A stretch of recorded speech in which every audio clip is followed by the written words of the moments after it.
Ginawa ng Panginoon.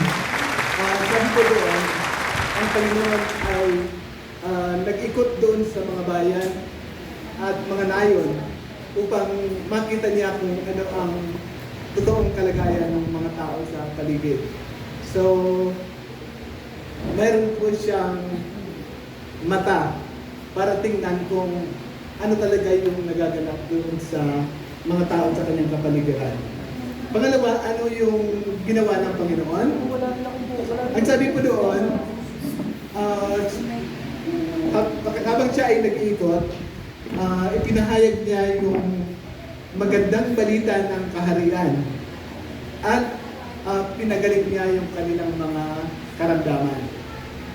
So, sa kanyang pag-iikot, nakita ng Panginoon na nangangailangan sila ng magandang balita.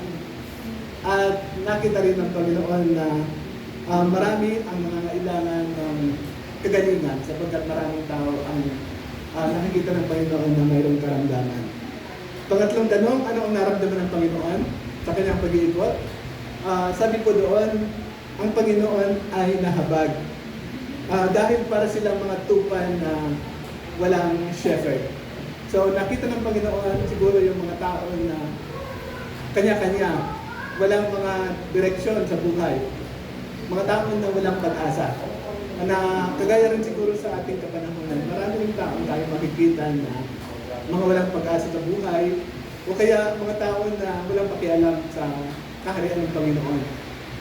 Sarili lang ang nakaligayahan ang inaatupag.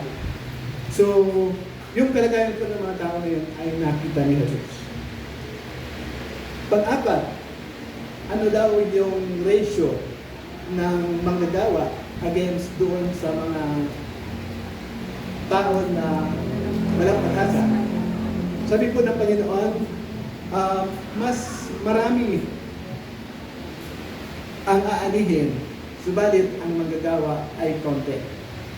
So siguro sa kanilang kapanahunan, si Jesus at yung kanilang mga disipulo against doon sa maraming tao sa villages na kanilang pinunahan.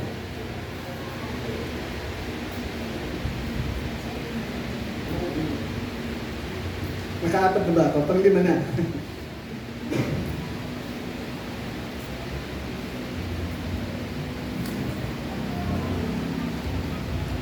Nawala na yung tanong kong lima.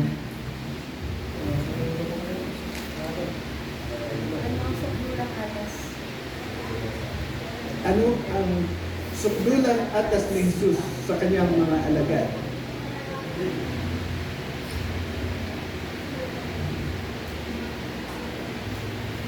Ang sukdulang utos ni Jesus sa kanyang mga alagad ay ipanalangin na ang Diyos ang magpapadala ng mga manggagawa sapagkat maraming tao na nangangailangan na abutin ang kanilang mga pangangailangan.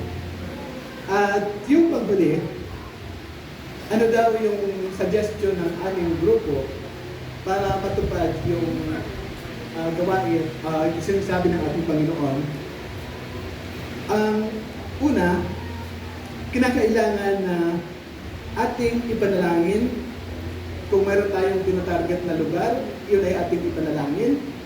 Kung nakita natin yung kalagayan ng mga tao doon, kailangan natin na ipanalangin. Kung mayroon tayong mga tao na nakilala doon, kinakailangan natin na ipanalangin sila sa kanilang kanya-kanyang pangalan o kaya mga pamilya na ating nakilala.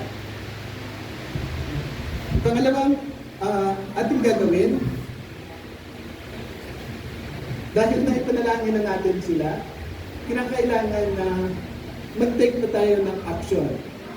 Bisitahin natin yung lugar na yon, puntahan natin yung mga tao na ating ipinanalangin at akayin natin sila sa iglesia. O kaya, kung kaya natin na mag-aral ng salita ng Panginoon, kaya ng ginawa ng Panginoong Jesus, pwede rin tayo mag-aral. At imbitahin natin sila sa iglesia, dahil natin sila dito. At ang pagbuli ay gawin din sila natin silang mga manggagawa ng Panginoon kapag sila ay napunta na dito. So, ito po yung napagkausapan ng Group 1. So salamat po sa ating mga ka-group sa kanilang mga Kami po. sinabi tungkol sa sinabi ni Jesus.